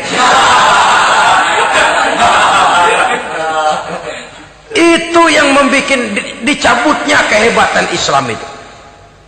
Segalanya diukur dari sudut itu. Sehingga ketika seseorang datang bertanya tentang hal-hal yang berkaitan dengan ini, maka hal semacam ini sesungguhnya satu nikmat yang perlu kita syukuri sepanjang menginventarisir potensi umat benar-benar digunakan buat kepentingan daripada agama kita. Jadi peringatan tegas dari Nabi ini, iza azamat ummati dinaron wa dirhaman nuzi'at minha haibatul Islam. Apabila umatku sudah mengagung-agungkan dinar dan dirham, maka akan dicabutlah kehebatan Islam dari tengah-tengah mereka. Remeh saja orang memandang kita, enteng saja orang memandang kita. Satu. Yang kedua, patuhlah mereka dalam pandangan Allah. Kalau sesama umat ini sudah saling menjelekkan, apakah yang menjelekkan itu lebih bagus dari yang dijelekkan di hadapan Allah? Dua-duanya sama rendahnya. Pribadi saya mungkin puas kalau saya bisa menghantam saudara di depan umum, menjelek-jelekkan nama saudara. Tapi lebih baikkah saya dalam pandangan Allah? Sama rendahnya dengan orang yang saya jelekkan. Itu pun kalau yang dijelekkan benar-benar jelek. Kalau cuma sekadar fitnah, wah, lebih celaka lagi nasib si orang itu tadi. Ini artinya menyadarkan kita bahwa umat ini sudah diikat dengan akidah. Beraneka ragam kita, tapi harus ada kebersamaan. Berbeda kita, tapi harus satu. Sebagai satu ummatan wahidah, satu umat yang satu. Oleh sebab itu, persamaannya lah yang harus kita angkat ke permukaan, bukan perbedaannya yang kita perbesar. Sudah datang waktunya umat Islam bangun dari tidurnya, jangan lagi dibuai oleh irama mayoritas. Sudah lewat masanya kita bertengkar karena persoalan-persoalan kecil yang tidak prinsip. Sudah datang waktunya umat Islam bersatu, menyusun saf yang lebih lurus, oleh karena ia dihadapkan kepada tantangan-tantangan yang tidak semakin ringan. Kalau kita bertengkar dengan kita, kalau kita saling mencaci sesama kita, bukankah Yahudi tepuk tangan? Bukankah Nasrani menari-nari? Bukankah pihak ketiga akan menangguk di air keruh? Dan kerugian akan terpulang kepada kita semua. Tapi inilah realita. Bahwa yang kita hadapi ini sesungguhnya musuh kita di luar kita, bukan di dalam kita. Apakah itu kemiskinan, kebodohan, maksiat, munkarat, ketidakadilan, kezaliman, kesewenang-wenangan, dan lain sebagainya. Yang musuh jadikan musuh, yang teman mari kita rangkul. Jangan terbalik, teman dimusuhi, musuh malah dirangkul. Maka berpesta poralah musuh-musuh Islam ini. Saudara-saudara kaum muslimin rahimakumullah, Nabi memperingatkan dengan tegas, wa iza tasabat ummati saqatat min ainillah. Jikalau umatku sudah saling mencaci maki, sudah saling berbantah-bantahan, jatuhlah mereka dalam pandangan Allah. Satu ayat menjelaskan jangan sebagian kamu meremehkan, yaskhar, mengecilkan, menganggap enteng orang lain. Boleh jadi yang dihina, diremehkan, dianggap enteng itu nilainya lebih bagus daripada yang menganggap enteng. Dalam hakikat segala sesuatu itu cuma kembali kepada Allah. Di sanalah penilaian finalnya. Manusia hanya melihat yang zahir. Makin banyak harapan hidup ini kita gantungkan kepada manusia, makin banyak kita harus bersiap untuk kecewa. Saudara-saudara kaum muslimin rahimakumullah. Kemudian yang ketiga peringatan dari baginda Nabi, wa iza turikatil amru bil ma'rufi wan nahyu 'anil munkari hurimat 'alaihim barakatul wahyi. Apabila amar ma'ruf dan nahi munkar telah ditinggalkan, maka akan hilanglah keberkahan wahyu, akan hilanglah keberkahan Quran, akan sirnalah keberkahan agama. Amar ma'ruf dan nahi munkar ditinggalkan, artinya di tengah masyarakat sudah tidak ada lagi yang menyerukan ini baik, ini tidak baik, ini halal, itu haram. Mari kita sholat, mari makmurkan taklim, santuni yatim piatu, makmurkan masjid. Seruan ke arah itu tidak lagi terdengar. Sementara tinggalkan judi, tinggalkan minuman keras, jauhi zina, seruan semacam itu pun tidak lagi terdengar. Maka hilanglah keberkahan wahyu itu. Karena amar ma'ruf dan nahi munkar merupakan bagian daripada ajaran agama kita. Menjadi sponsor dari segala macam kebajikan dan menjadi penghalang daripada segala macam kemunkaran sesuai dengan batas kemampuan yang kita miliki masing-masing. Nah, saya kembali kepada persoalan pokok di awal pembicaraan tadi. Bagaimana jalan keluarnya? Jalan keluarnya tidak lain adalah upaya. Bagaimana kegiatan yang sifatnya fisik material ini diimbangi dengan kegiatan yang bersifat mental spiritual. Upaya menghidupkan majelis-majelis ta'lim, upaya memakmurkan masjid-masjid sebagai laboratorium rohani untuk mewujudkan keseimbangan dalam pola pikir yang akan berlanjut dalam gerak hidup yang kemudian akan tertuang dalam segala perbuatan manusia. Apabila sudah terwujud kepincangan dalam pola pikir, akan pincanglah caranya bertindak dan berbuat, akan pincanglah pandangan hidupnya, akan pincanglah orientasinya di dalam kehidupan ini. Oleh karena itu, Islam dalam berbagai aspek kehidupan mengajarkan sistem keseimbangan. Mencari harta boleh, tapi tidak boleh keluar dalam kerangka fastabiqul khairat. Berlomba-lomba silakan, tapi untuk kebaikan. Bukan untuk bermegah-megah, bukan untuk menumbuhkan gengsi, bukan untuk meninggikan prestise dan harga diri, tapi fastabiqul khairat, berlomba-lomba di dalam mengejar kebajikan, di dalam menyebarkan kebaikan. Bukan sekedar berlomba-lomba, tapi tolong menolong, bantu membantu. Ta'awanu 'alal birri wat taqwa wa la ta'awanu 'alal ismi wal udwan. Bertolong-tolonganlah kamu di dalam kebaikan dan takwa, jangan bertolong-tolongan di dalam perbuatan dosa dan permusuhan. Kerjasama di dalam kebaikan, kerjasama di dalam ketakwaan. Ada satu contoh yang menarik bahwa umat Islam di dalam ia menjalin kebersamaan itu harus seperti orang main sepak bola. Saudara lihat, orang main sepak bola, kalau pertandingan belum dimulai, silahkan kumpul di luar lapangan, atur strategi yang baik. Tapi kalau pertandingan sudah dimulai, turun ke lapangan hijau, jangan kumpul terus. Masa ada sepak bola gotong royong, groyok ke sana, groyok ke sini, ya kalah terus. Harus ada yang jadi penyerang tengah, kan begitu toh sepak bola. Harus ada yang jadi kiri luar, kanan dalam, striker, back, penjaga gawang. Yang penting kerjasama, teamwork, lalu mampu menciptakan operan-operan. Yang jadi back jangan ngiri sama yang jadi penyerang tengah. Jangan hasut, sebab bagaimanapun juga andai kata si penyerang tengah berhasil menjaringkan bola ke gawang lawan, kan kemenangan bukan kemenangan satu orang, kemenangan satu kesebelasan, kemenangan satu tim. Ini yang sering terjadi, back ngiri sama penjaga gawang,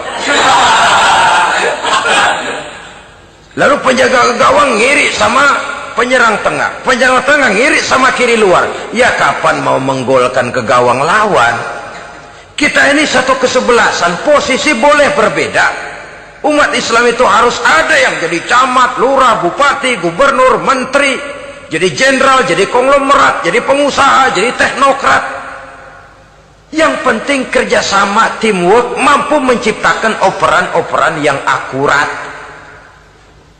Diego Armando Maradona, enggak pakai dia, enggak. Itu katanya maha bintang, gagah, hebat, bintang lapangan hijau. Kapan Maradona hebat? Kalau ditunjang oleh 10 temannya yang lain, merupakan satu kesebelasan. Bagaimanapun hebatnya Diego Armando Maradona, kalau dia sendirian lawan satu kesebelasan, remek.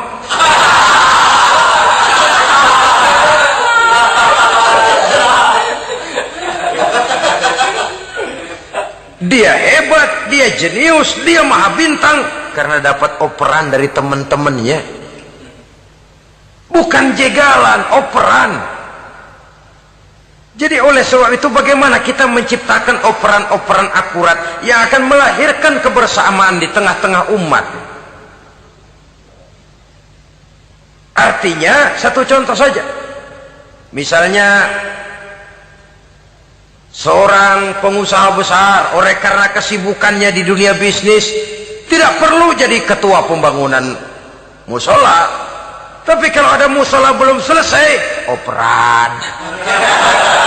Operannya itu yang penting. Apa yang dioper itu? Semen, apa batu kali, apa besi? Yang penting operan. Operannya akurat. Kadang-kadang ada terjadi juga frustasi ngelihat lawan kesebelasannya terlalu kuat, ngoper ke gawang sendiri. Jebol. Kan sering terjadi begitu. Muslim didukung oleh umat Islam, ketika punya posisi menguntungkan malah mempersulit Islam. Ini kan ngoper ke gawang sendiri, bunuh diri namanya. Boro-boro jebolin gawang lawan, asal jangan bunuh diri juga lumayan. Jadi kalau saja kita mampu menciptakan kebersamaan seperti ini, baju boleh berbeda. Seorang muslim boleh dibungkus baju ABRI, boleh dibungkus baju dokter, boleh dibungkus baju teknokrat, boleh dibungkus baju konglomerat, sekedar baju. Tapi kalau terbukalah baju itu, kelihatan dadanya, terbersit nilai imannya, meresap sampai ke tulang sumsumnya. Dan pada saat Islam dikuti-kuti, akan timbul kecintaannya, akan timbul, saya muslim dan saya bangga dengan Islam saya. Saya muslim dan saya mau berbuat untuk Islam saya. Saya muslim dan saya siap mati untuk Islam saya. Dengan baju apapun dia terbungkus, kalau roh, jiwa dan semangat semacam ini tertanam, saya yakin kita umat Islam akan mampu berbuat lebih banyak dengan mewujudkan operan-operan akurat yang sangat diharapkan oleh umat itu tadi. Oleh sebab itu, saudara-saudara kaum muslimin rahimakumullah, baju boleh berbeda, bendera boleh beraneka warna, tapi jikalau bernama muslim, persamaannya yang dicari, jangan perbedaannya yang diperbesar. Nilai persaudaraan yang diikat dengan akidah semacam inilah yang banyak dicari orang, yang banyak menyebabkan orang masuk Islam. Di mana masjid kelihatan benar sebagai simbol kehidupan demokrasi dalam menciptakan ukhuwah, wawasan ukhuwah ini. Masjid simbol demokrasi.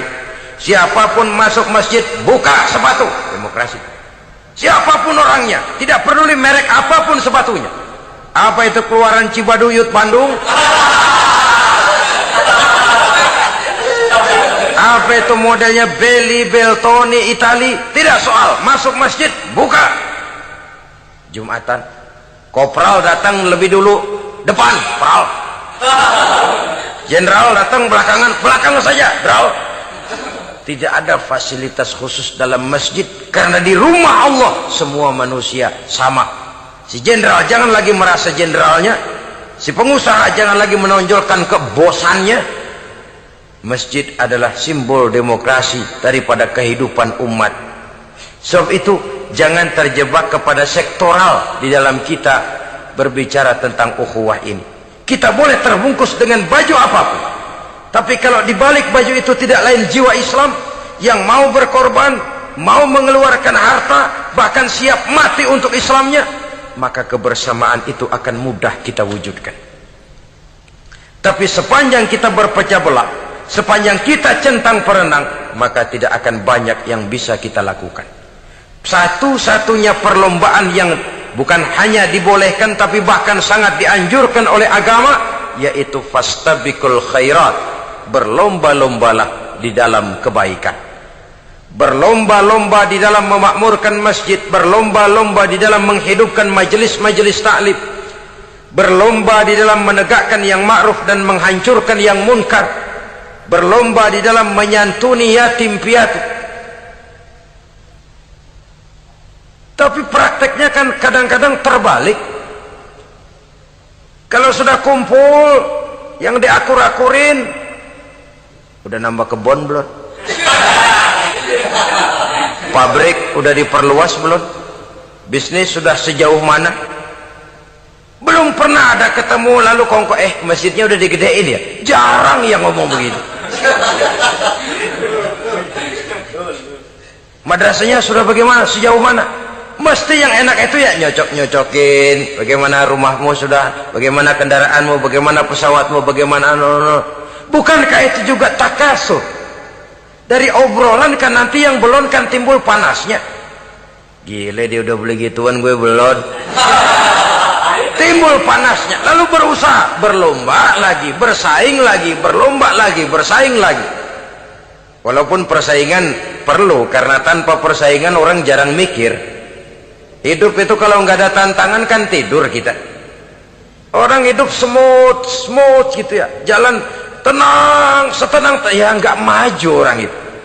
Orang itu baru bisa mengalami kemajuan kalau dia sudah dihadapkan kepada tantangan, gemblengan, gojlogan, fitnahan, hinaan, caci maki. Persaingan itu perlu supaya orang mikir. Kalau mikir dia berbuat, kalau dia berbuat dia bisa maju. Tapi persaingan yang sehat, bukan persaingan yang lalu menimbulkan fitnah, menghancurkan nama baik orang lain, yang dilatar belakangi oleh sifat hasud, dendam, iri hati, lalu menghalalkan segala cara. Tidak, bukan itu. Persaingan yang sehat ini akan menjadi alat picu agar orang lalu berlomba di dalam kebaikan. Satu-satunya perlombaan yang bukan hanya boleh tapi bahkan sangat dianjurkan oleh agama, berfastabiqul khairat, berlomba-lomba di dalam berbuat kebaikan. Berlomba-lomba membangun masjid bukan berarti di sebelah masjid bangun masjid lagi, bukan. Kadang-kadang karena ada fastabiqul khairat, berlomba-lomba, nggak apa-apa dah. Di sebelah masjid bikin lagi masjid. Akhirnya azan perlombaan main kenceng-kencengan. Bukan itu yang diinginkan tentu, bukan itu. Bagaimana memakmurkan masjid, bagaimana memfungsikan masjid, bagaimana membina umat dan lain sebagainya. Jadi pembicaraan ke arah itu akan menimbulkan rangsangan untuk berlomba di dalam kebaikan. Kalau dia kok bisa menata masjidnya sampai makmur, jamaah senang datang ke sana, anak-anak muda betah di masjid, kenapa saya tidak? Apa konsepnya? Nah, ini kan berlomba, tapi berlomba dalam kebaikan. Kalau dia bisa menghimpun anak-anak muda lalu diarahkan kepada jalan yang positif, kenapa saya tidak bisa? Dia punya potensi yang saya juga punya. Berlomba di dalam kebaikan. Perlombaan semacam ini akan memberikan ketentraman karena jalan yang ditempuh jalan ibadah. Tapi kalau perlombaan materi, at-takasur tadi, yang timbul bukan ketentraman, panas. Karena panas, udah dekat, panas kan tetangganya hasud, dengki, iri hati, sakit, demam, orang lain maju, meriang. Lah kalau sudah begitu, hasud yang jadi bisikan hati, ya sudah, segala macam cara dilakukan untuk menjatuhkan orang lain. Dan itu sudah bukan lagi persaingan yang sehat. Saudara-saudara kaum muslimin rahimakumullah. Oleh sebab itu kita tutup pertemuan singkat kali ini dengan satu kesimpulan, bahwa harta adalah sekedar alat, bukan tujuan di dalam kehidupan. Tanpa harta barangkali orang sulit untuk bahagia, tapi harta semata-mata tidak merupakan jaminan bahwa orang lalu akan bahagia. Termasuk di dalam kata harta ini pangkat, jabatan, kedudukan, anak, istri, keluarga, rumah, tanah, pabrik, kebun, peternakan, dan lain sebagainya. Perlombaan yang dianjurkan di dalam agama adalah perlombaan untuk berbuat kebaikan. Maka masalahnya sekarang, bagaimana kita memanfaatkan harta ini untuk sebanyak-banyak kebaikan yang bisa kita lakukan. Semoga kita mampu melakukannya dan kita tidak termasuk dalam orang-orang yang celaka, yang lantaran bermegah-megah dengan kesenangan dunia saja. Terima kasih atas segala perhatian, mohon maaf atas segala kekurangan. Usikum wa nafsi bitaqwallah. Wassalamualaikum warahmatullahi wabarakatuh.